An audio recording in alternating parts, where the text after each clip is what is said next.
Okunoonya akalulu ku kifo ky'omukulembeze w'eggwanga kufundikidde olunaku olw'11 ng'olwaleero banna NRM NEB basibye mu keetalo nga beetekerateekera okukyazaako ttebendera y'ekibiina kyabwe kuba pulezidenti Yoweri Kaguta Museveni olunaku lw'enkya. Akakiiko akatesiteesa ka NRM kagambye nti kalinze mukama waabwe Jeno Yoweri Museveni mu disitulikiti y'e gy'agenda okutalaagira ebbendobendo ly'e West Nile omuli disitulikiti y'e n'ey'e Zombo. Ssentebe w'akakiiko ako era Minisita Fiona Nyamutooro ategeezza bannamawulire nti balina bye bakaanyizaako ng'abakulu mu bitundu ebyo bye beetaaga omukulu ayogereko.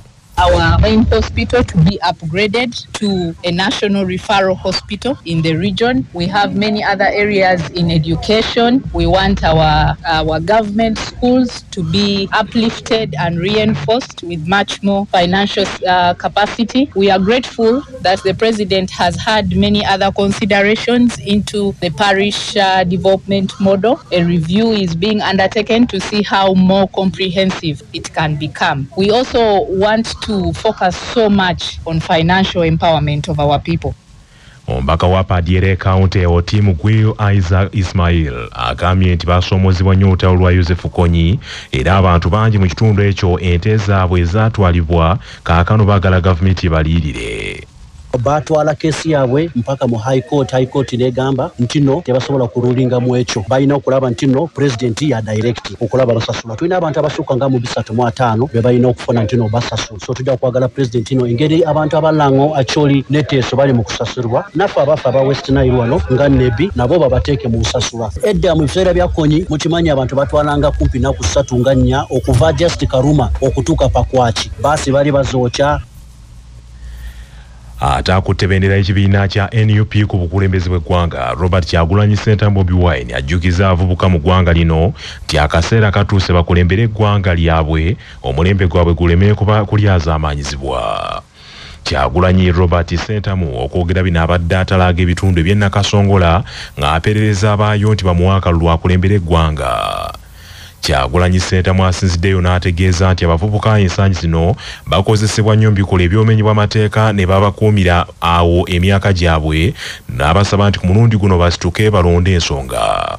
Ne bakadde baffe abalala abaali basalawo okulwanyisa eddembe lyaffe nga Andrew Kome Kayiira nga Nkwanga nga Sserwanga Lwanga n'abalala be mumanyi obulungi nabo basalawo ne bakolagana naye. Naye emyaka 40 egiyise wano we balwanira wafaanana bubi okusinga bwe wali wafaanana emyaka 4 egiyise. Enguudo eziri mu kitundu kino zifaanana bubi okusinga bwe zaali zifaanana emyaka 40 egiyise. Robert Kyagulanyi Ssentamu agambye nti abavubuka kye balina okwewala mu kalulu kano gwe mulugube ku ssente ezimansibwamansibwa era abakuutidde nti bazirye naye bakole kye basobola okutuusa eggwanga ku mirembe gye beetaaga.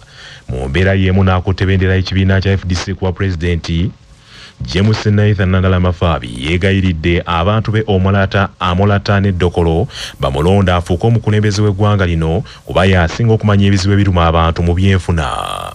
Nandala Mafabi ne ttiimu ye leero basibye mu disitulikiti ya Amolata ne Dokolo nga basagula akalulu ak'obukulembeze bw'eggwanga era ono asinziddeyo n'abategeeza nti alina akakwate kanene nnyo ku kitundu kyabwe era nti ye mukulembeze yekka ayinza okumanya ebizibu ebiruma abantu n'okubinogera eddagala. That's when I come here, I am your own. And I want to ask you that support your own. My brother Akena not make it the ballot paper because of the mishap of the regime. Now since Akena is not there, I am the next in line to Busoga College Mwiri. That's where I also went. And that confirms the Busoga College Mwiri produces. So I am part of Dr. Nedi. So I am a total Langi. We come with ideas to change our country for betterment of all of us. Mu mbeera y'emu akutte bendera y'ekibiina kya Alliance for National Transformation ANT Jeno Girigori Mugisha Muntu oyera alabudde bannansi nti ku mulundi guno tebageza ne babuusa amaaso ekibiina kya ANT mu kalulu akajja aka 2026 kubanga kizze kununula ggwanga. Mugisha Muntu okwogera bino abadde ayanjulira bannayuganda manifesto ye olwaleero gy'agenda okutambulizawo kakuyegewe mu kalulu ak'omwaka 2026 ku Landstar Hotel e Makindye. Mugisha Muntu ategeezezza nti bangi bavuganya ku ntebe y'obukulembeze bw'eggwanga naye ye mukulembeze asobola ayinza okukyusa eggwanga lino n'asuubiza bannayuganda nti agenda kutema omusingi omujja Uganda eddemu okuzimbibwa okufa wansi. That form of drive and commitment if we don't see the outcomes in our time, but that we build a strong foundation on the basis of which men and women from every community, those who have got entrepreneurial enterprise, to become hero. We see how the spirit of our people has been so crushed. Kamalabyonna na Buganda Charles Peter Mayiga yeebazizza abantu b'omutanda mu bitundu by'Embale olw'okwagala ennyo Obwakabaka n'okwagira enteekateeka zaabwo. Omu mbuga mu kiseera kino ali mu bbendobendo ly'Embale Teso ne Bukedi gye yagenze okusisinkana abantu b'omutanda abeera mu bitundu ebyo ku kiragiro ky'Amasomogi ekyokulambula abantu be yonna gye bali, era ng'olunaku lw'enkya wakusisinkana abavubuka mu ssaza lino mu kusettendekero wa IUIU. Emaze emyaka 11 okuva lwetwajja wano mu nteekateeka y'ettoffaali mbadde siddanga naye ne buvanjuba mbadde nzijayo. Awo nno nsanyuse nnyo okulaba abantu mwenna ababeera e Bugisu, eriyo Abagisu, waliyo n'Abaganda, era kirungi okubalaba nti mukyali basanyufu nga bwe nabaleka, era olunaku lw'enkya nesunga nnyo okubalaba mwenna n'okunyumyako nammwe. Katonda abakuume. Omwami wa Kabaka era omubaka wa Ssaabasajja Kabaka mu bitundu by'Embale Teso ne Bukedi Oweekitiibwa Nsubuga Rashid asabye abantu ba Ssemunywa nti bakeere ku ssettendekero wa IUIU olunaku lw'enkya bawulire obubaka obuva embuga. Nina essanyu lingi nnyo olwaleero okulaba nga nkyaziiza Oweekitiibwa Peter Mayiga Charles okulaba nga olwaleero yasiimye n'ajja wano Embale Bugisu okulaba nga alaba abavubuka be Embale zenga omukiise mu kikolwa Buganda era ng'alamulirako Ssaabasajja Kabaka ntwala omukisa guno okuba nti mwaniriza ku lwange n'okubwesaza ly'enkola nalyo ku ssaza okujja otulambula mu bbendobendo lya Bugisu ne Teso. Abamu ku bantu b'omutanda abadde mu kwaniriza Kamalabyonna beeyanzizza matumpa gwa olw'okusiima n'abaweereza abakulembeze mu kitundu ekyo okumanya embeera gye balimu. Nsubuga Shamimu ndi mukyala Muganda Nviira Bulemeezi, naye kati tuli basanyufu nnyo okulaba nga Kabaka yasiimye n'atusindikirako omusajja we, era nga ffe abawangaalira eno Teso Mbale Teso Bukedi kigenda tuwa amaanyi okwongera okunga Abaganda nga bawulira nti Katikkiro yazze era nga bamulabyeko n'amaaso gaabwe, kubanga bwe tubadde tubayitamu nga tubagamba Obuganda nga bagamba ffe baatwerabira. Naffe tusiima Ssaabasajja okukkiriza omusajja we najja naffe n'atulabako. Katikkiro ku lugendo luno awerekeddwako minisita avubuka ebyemizannyo n'ebitone Oweekitiibwa Ssaalongo Robert Sserwanga, Oweekitiibwa Joseph Kawuki minisita wa gavumenti ez'ebitundu, minisita amawulire okukunga era omwogezi w'Obwakabaka Oweekitiibwa Israel Kazibwe Kitooke n'abakulembeze abalala mu Bwakabaka. Abamu ku bannamateeka n'abatakabanira eddembe ly'obuntu mu ggwanga banakuwafu olw'engeri ssemateeka wa Uganda gy'akyusibwakyusibwa n'okutiginyibwa buli kadde nga bakola ennongoosereza nti eziruubirira okugasa abantu obuntu mu kifo ky'okulowooza ku ggwanga lyonna.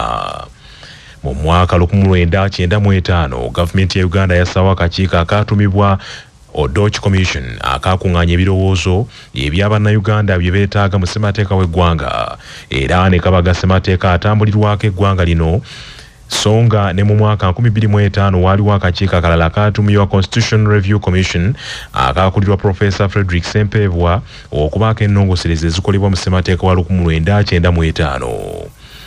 Mu mbeera nga ssemateeka wa Uganda ajaguza emyaka 30, ekitongole ekya Center for Constitutional Governance n'ekya Uganda National NGO Forum bitegeezezza beetesiteesa olukuŋŋaana olw'okubaganya ebirowoozo ku hotel ya Sheraton okukuba ttooki mu bisaanidde okutereezebwa ng'eggwanga lino okutambulira ku nfuga eya ssemateeka. Wabula abamu ku bannamateeka nga bakulembeddwamu eyakulirako akakiiko aka Constitutional Review Commission Professor Frederick Sempebwa era nga yaliko omusomesa wa bannamateeka ku ssettendekero Makerere bagambye nti ssemateeka okukyusibwa buli kadde ekisusse era n'engeri gy'akwatibwamu ensangi zino takyafa ku ddembe ly'obuntu. That we cannot play politics. I hope you have noticed that. We should keep the armed forces out of. If you looked at our elections today and you read your report on the Kenya elections, you'll be shocked because he is what is going on, and personally for me, I don't know why people are campaigning for president. They believe they can also become president in this country. They want to play, because this is a stage play. If you can go to campaign and the armed forces are ready to divert you, to prevent you from campaigning, and you keep on campaigning, and you think you will become a president. Eyali akulira abalamuzi mu Uganda era omulamuzi wa kkooti enkulu eyawummula James Ogola naye asinzidde mu kukubaganya ebirowoozo kuno n'asaba bannayuganda bafeeyo okulwanirira ssemateeka waabwe nga bayita mu makubo agalambikiddwa. 1995 Court Constitution went a step further to impose on the citizens a duty to ensure that all persons under the Constitution live by it, and if there are contraventions and violations of it, that we the people intervene to put right. Dr. Sarah Birete senkulu w'ekitongole ekya Center for Constitutional Governance Uganda agambye nti bingi ebisaana okuddamu okwetegerezebwa mu kuteekesa mu nkola ssemateeka wa Uganda. Twetaaga bintu bibiri okukyusa mu kiwandiiko kya ssemateeka, tuteekemu ebyo bye tulowooza nti bigenda kututambuza emyaka 3 ejijja, n'okukyusa mu mpisa y'abo bakwatirwawo okukuuma ssemateeka nga bw'olabira ku ekintu ky'omukulembeze w'eggwanga. Tubadde n'omukulembeze alinga ababaka ab'ensikirano emyaka 4 ali permanent, kati obuyinza abusinza ssemateeka, abusinza buli muntu, ate ng'eggwanga lyaffe buli muntu yandibadde atambulira wansi wa ssemateeka. Wabula omyuka w'omukubiriza paalamenti y'eggwanga Thomas Tayibwa Bangirana ku lwa gavumenti anenyeza nnyo abayivu olw'okulekera eggwanga lino abantu ab'ekibogwe okubaga amateeka n'okusalirawo eggwanga lino, bo ne bagaana okugenda okwesimbawo okukiikirira ebitundu byabwe. How can construction be a sin that you penalize it with excise duty? Okay? You put excise duty on cement. Really? You see, we've identified we must get money here, okay? And then now you will take it an MP who has never paid any tax or employed any person, and you think he will borrow.